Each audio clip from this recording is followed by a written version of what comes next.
Please read us a story, old bear. We'll all gather round.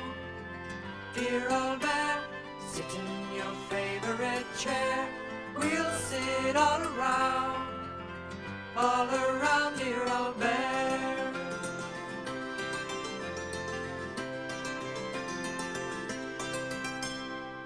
Bramwell Brown had been busy tidying up in the kitchen when he'd come across a roll of silver foil.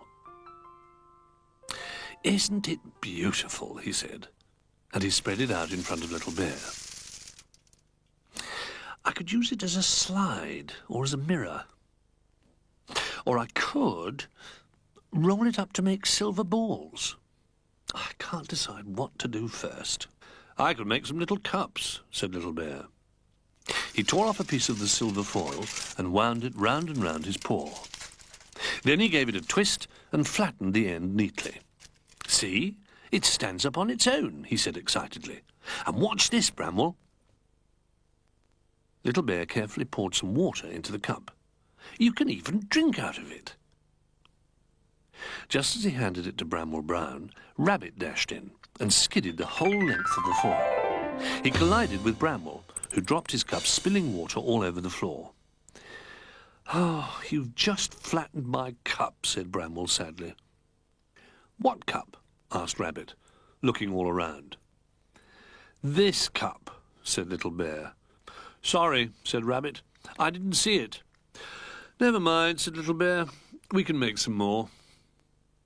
He showed Rabbit how it was done, and between them they made a whole row of shining silver cups. "Do you know what they remind me of?" said Bramwell. "They remind me of the sort of cups you win when you run races." "Do you think we could have a sports day?" said Little Bear. "We could use all the cups as prizes." "That is a wonderful idea, Little Bear," agreed Bramwell. "I'll go and spread the news," said Rabbit. In no time at all, Rabbit had collected all the toys to see who would like to take part. Little Bear showed them the silver cups, and everybody agreed that they wanted to win one. "We'll have races and games that we can all join in with," said Old Bear. "It won't matter what size or shape we are, there will be something for everyone." "I bet there won't be a race I could win," grumbled Duck. "I'm too slow." "Perhaps there'll be a walking very slowly race," said Little Bear. "With the last one the winner," he added. "Come on then, everyone," said Bramwell Brown. "Let's go back to the playroom and get everything ready."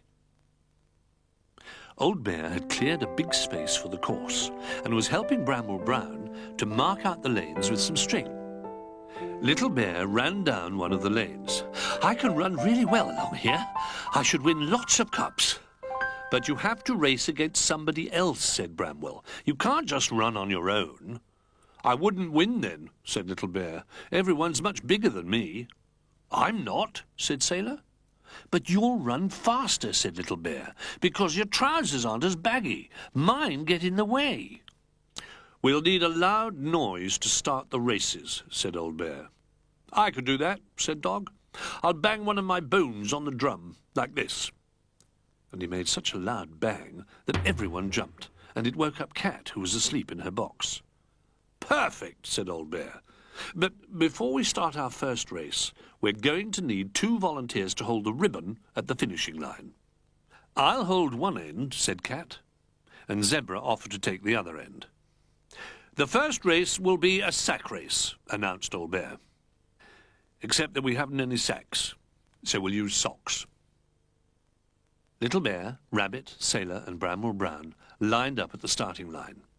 "Climb into your socks," called Old Bear. "Are you ready? Steady. Go!" Bang went Dog's bone, and bump went Little Bear, falling on his nose. Rabbit bounded away and seemed to be doing very well, but he stopped to pull up his sock, and Bramwell bumped straight into him. Before they could untangle themselves, Sailor jumped up to the finishing line and bounded right over it. "Well done, Sailor," said Old Bear, and he handed him the first silver cup.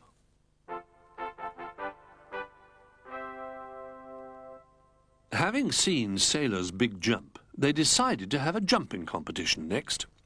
Little Bear, Jolly, and Rabbit lined up to have a go. Little Bear's jump was quite big for a small bear, but not big enough. Jolly's jump was quite small for a tall giraffe, and he couldn't get his back legs over the ribbon. But Rabbit's jump was so high, he flew over the ribbon and nearly bumped his head on the ceiling. He was so excited that he couldn't stop jumping. "Stop, stop, Rabbit!" laughed Bramwell. "How can we give you your cup if you won't keep still?" After all the jumping, Old Bear thought an egg and spoon race would be more restful. "But we'll use potatoes instead of eggs, so they won't break." Rabbit, Jolly and Duck had decided to have a go. They were all holding a spoon and a rather wobbly potato. Dog banged his bone. Rabbit leapt forwards, but his potato bounced backwards. Jolly was so worried he'd drop his potato that he crept forward as slowly as possible. But Duck plodded on, clutching the spoon tightly in his beak. Wobble, wobble, wobble went the potato. Stomp, stomp, stomp went Duck, right through the finishing line. "Well done, Duck," said Old Bear, and he balanced Duck's silver cup on top of his potato. "The three-legged race is next," said Old Bear. I think I'll be in this one." With Old Bear's left leg tied to Bramwell's right leg, the two bears waited for the others at the starting line.